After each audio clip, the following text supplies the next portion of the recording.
டேடாரா அத பாத்தியா நீ? அங்க ஒரு டிம்பிளிங் கடை இருக்கு. நாம உள்ள போய் ஆயசமா உட்கார்ந்து 4 பிளேட் டிம்பிளிங்க சாப்பிடலாம்ப்பா. நடந்து நடந்து கால் டிங் டாங் பெல் மாதிரி ஆடுது. டேடாவை போடுவோம் வா டேடாரா.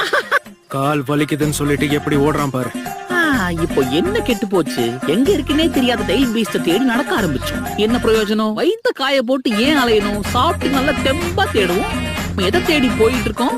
3 டேஸ்டா மாங்கா. முதல்ல அதை கண்டுபிடிக்கணும், அப்புறம் செட பிடிக்கணும். அதுக்குதான் நான் இருக்கேன் இல்ல. ஓகே வாடா. இத பார்த்தாலே வாயெல்லாம் ஊடுதே. சாப்பிட்டா எப்படி இருக்கும்? எப்படி இருக்கும்? உள்ள போயிடும். பாக்குறான். என்ன ஒரு பதம்! இந்த சாசாலைய உடம்பெல்லாம் லூஸ் ஆகுது. ரொம்ப இனிப்பாவும் இல்ல, ரொம்ப உப்பு கறிக்கவும் இல்ல. இது நிச்சயமா ஒரு மாஸ்டர் பீஸ் தான்.